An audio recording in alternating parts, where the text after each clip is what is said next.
menggunakan Microsoft Office Access ya. Akses yang digunakan itu disarankan 2016 ke atas. Tujuannya apa? Karena semakin tinggi aplikasinya, maka semakin mudah dalam menggunakannya. Karena aplikasi ini kalau dia makin update, dia tentu akan memberikan fitur-fitur yang lebih mudah untuk dipakai. Jadi banyak yang fitur yang nampak. Kalau yang 2016 ke bawah itu biasanya banyak yang tersembunyi. Walaupun buku kita buku yang lama, tapi tidak masalah. Buku yang baru yang masih belum launching resmi ya, dalam bentuk draft, itu sudah saya share di emailnya. Coba dicek dan di download ya, dan jangan lupa dibaca. Nah, untuk yang pertama itu bab pertama percobaan tentang perancangan database. Jadi langkahnya pertama kita klik blank database-nya, kemudian kita buat file name-nya menjadi bengkel pendapatan underscore nama dan kelas. Saya tentukan misalkan nama saya, inisialnya. Oke. Selanjutnya lokasi dari penyimpanan database ini ya. Biasakan kita untuk menyimpan apapun itu di local disk yang selain C, bisa D, E dan seterusnya. Kenapa bukan C? Karena yang C ini cenderung cepat rusaknya atau hilang karena virus ataupun kita install ulang, maka dia akan hilang. Kalau di D dia terbackup, jadi peluang dia untuk hilang itu kecil. Misalkan saya simpan di sini ya, dan oke, kemudian saya klik create. Selanjutnya kita akan masuk ke menu pertama dari database yang kita buat. Untuk Office yang 2016 ke atas, dia akan otomatis membuat atau membuka tabel yang baru. Meskipun ini tidak bisa ini sifatnya sementara, jadi bisa dihapus, jadi nggak usah cemas. Kita lanjut ya di halaman berikutnya. Pada bab pertama ini kita diminta untuk membuat 4 tabel ya. Sebelum kita buat, saya akan jelaskan sedikit menu-menunya ya. Jadi ada menu bar, yaitu ini home, create, external, database tools sampai tabel.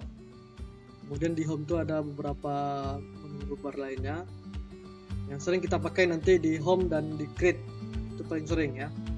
Kemudian ada namanya nanti design view. Design view ini apa? Ini maksudnya kita masuk ke desain dari sebuah objek itu. Tadi saya bilang objek itu apa? Objek itu ada berbagai macam dalam database atau akses, yaitu berupa tabel, query, form, report. Itu namanya objek. Jadi kalau kita masuk ke desain dari salah satu objek, maka kita akan masuk dan kalau kita klik design view maksudnya, maka kita akan masuk ke desain dari objek tersebut. Misalkan di tabel ya, kita klik design view seperti ini, maka akan muncul desain dari tabel tersebut. Tentu kita harus dimintain dulu untuk menyimpannya. Ini saya akan saya lihatkan desain view dari tabel-tabel yang kita buat. Oke, kita close saja objek yang terbuka otomatis tadi. Kemudian di create ini ada yang akan sering kita pakai ya, create table, create query, form, dan juga report ya. Kemudian yang terakhir mungkin kita akan pakai form navigasi. Ini untuk akhir dari praktikum kita. Oke, kita lanjut. Balik lagi ke menu create ya. Kita diminta seperti di halaman, kalau buku lama itu halaman 9, kita diminta buat beberapa tabel. Ada 4. Ada tabel jurnal umum, rekening Ju, rekening, dan juga tabel besar. Langkah-langkahnya, yang pertama kita klik menu barnya create, kemudian kita pilih create table design. Kalau di buku baru yang sudah saya share, langkahnya harusnya sama. Di table design langsung otomatis kita masuk ke desain dari tabel tersebut. Kita diminta mengisikan beberapa field. Jadi isi dari tabel ini namanya field. file ini kita harus sepakati ya, huruf kecil semua dan tidak boleh pakai spasi. Begitu juga nanti dengan penamaan objek, baik itu objek table, query, form dan report, itu nggak boleh pakai spasi dan huruf kecil semua. Tujuannya apa? Tujuannya agar nanti ketika kita membuat bahasa pemrograman atau coding, kita tidak sulit lagi untuk memanggil file-file tersebut. Jadi kita harus sepakati dari awal dan harus konsisten memakai nama file, nama objek dengan huruf kecil semua dan tanpa spasi. Itu harus diingat. Untuk tabel yang pertama, nama tabel jurnal umum, kita masukkan file yang dibutuhkan. Itu ada di bukunya ya, kalau buku lama halaman 11. Yang pertama filenya no journal. Jurnal dengan dapatnya auto number. Selanjutnya ada TGL journal dengan time, kemudian namanya bentuknya yes or no ya. Jadi kita klik atau ketik huruf awalnya biasanya langsung muncul. Itu sangat membantu untuk efisiensi waktu. Kemudian ada TGL date or time juga. Ini untuk tabel jurnal umum ya.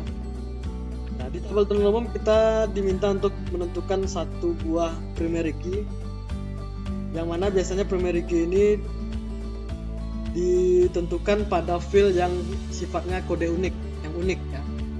Contohnya apa? Contohnya misalkan NIM mahasiswa itu kan nggak mungkin sama ya, itu namanya unik.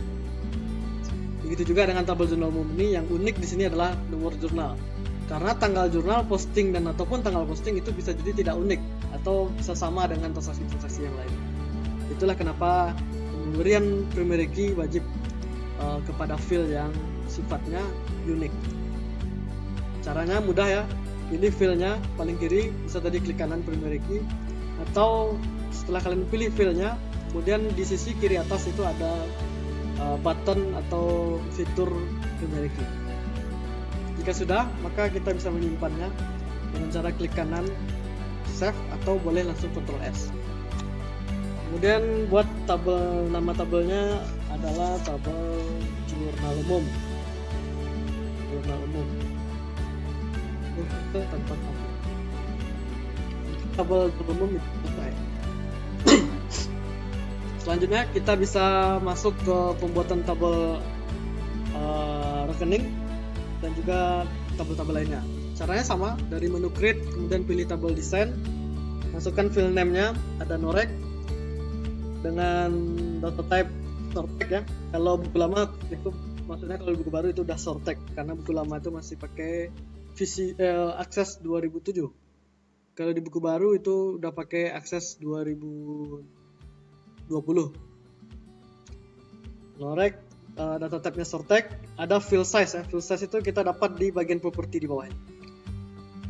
Jika bagian propertinya tidak kelihatan, misalkan kita close ya, nah seperti ini, maaf, maka bisa kita tampilkan di sini. Kita lanjut lagi, file size-nya kita ganti jadi 3. Norec selesai, kemudian masukkan yang lainnya sesuai buku, ada keterangan, sorttext, jangan tulis 50. Selanjutnya ada debit credit juga dengan ukuran 2 karakter. Kemudian ada saldo awal. Saldo awal itu number. Kemudian ada saldo juga number, dan yang terakhir ada saldo. Saldo Nah, khusus untuk yang saldo awal dan saldo, karena datanya juga number, maka untuk memudahkan kita membaca datanya nanti, kita terus harus memberikan beberapa settingan lagi di propertiesnya, yaitu berupa formatnya kita tambahkan menjadi standar, kemudian desimalnya kita buat 0. Standar dan juga kenapa?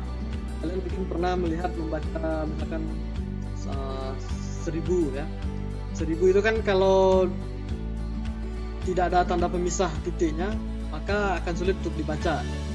Tapi kalau kita kasih format standar yang ada titiknya di pemisah nolnya itu, maka akan mudah dibaca. Bayangkan kalau angkanya nanti misalkan 1 triliun atau 1 miliar, nah, perlulah format dari sebuah number tersebut. Walaupun nggak ada di buku, tapi ditambahin aja ya. Harusnya di buku baru sih sudah ada. Nah, untuk di tabel rekening ini kita harus memberikan juga sebuah primary key yang ditempatkan pada file norek. Caranya masih sama ya, pilih filenya, kemudian klik kanan boleh primary key. Kemudian kita simpan dengan nama tabel rekening. Ingat, nama tabelnya rekening, bukan perlu penambahan kalimat tabel atau kata tabel, karena objeknya sudah otomatis menunjukkan bahwasannya dia itu tabel. Setelah kita save, kita lanjut tabel berikutnya, yaitu tabel rekening JU. File name-nya ada no journal, itu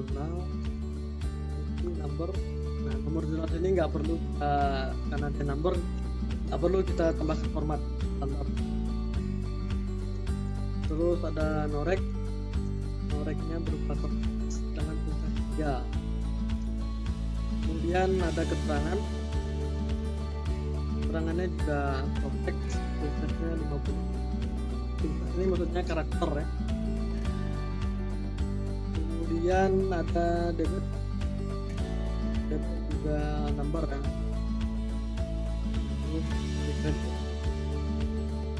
ini sama seperti saldo yang tadi, jadi kita harus tambahkan formatnya berupa standar dan juga calculated note. Itu memudahkan kita membaca angka pada debit tersebut atau pada kredit tersebut.